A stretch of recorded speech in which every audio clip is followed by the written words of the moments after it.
So the rest of these settings that I'm gonna go over are gonna be what are considered specialized. And this first one is called color. And what this does is it gives the person editing the theme a way to select a color from a color picker. And you can set a default using hex values. Here's how it looks on the front end. So we've got color right here, and you would select the color, and I can choose whichever color I want.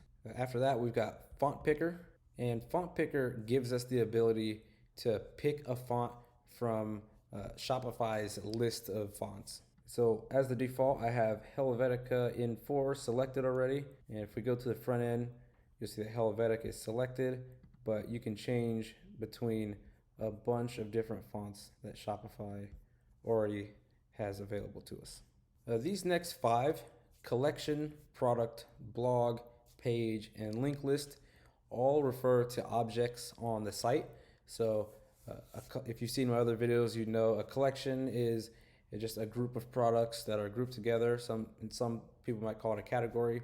A product is exactly that, a product.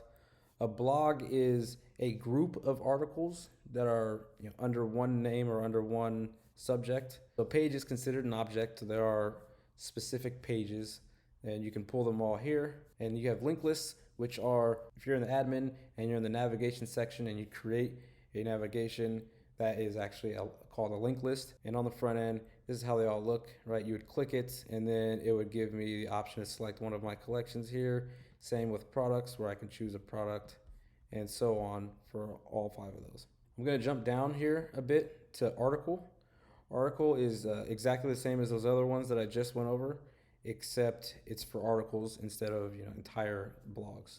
Jumping back up, we've got URL, and URL is exactly this. It allows the theme user to put in a URL.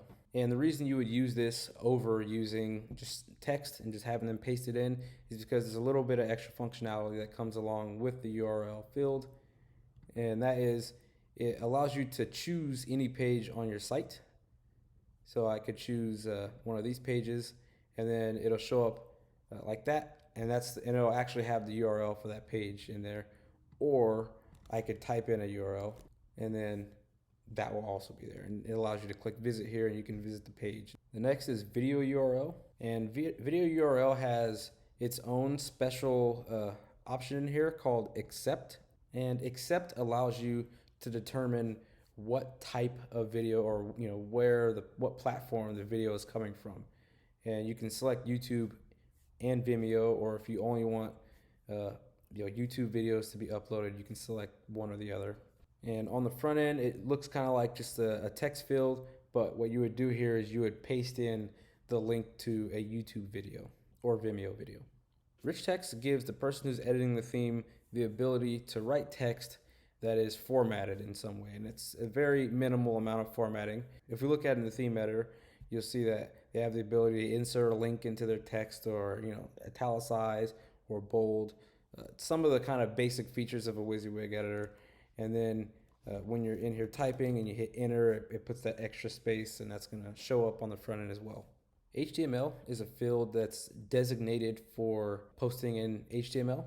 And so if the people editing the theme are a bit more HTML savvy, they can paste in their own HTML and do their own kind of HTML formatting for their text. The last one, and one that I use a lot and one that you'll probably use a lot as well, is image picker. And this just allows the person who's editing the theme to select an image that's already stored on Shopify, or to upload an image that will then be stored on Shopify and use that. And so if you look at that on the front end, you would click select image, and then you'd be able to choose between images that are already stored on the store, or be able to click upload and upload a new image.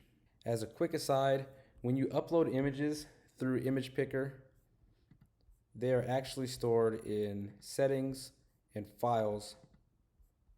And this is where you can see all those images that we were just looking at.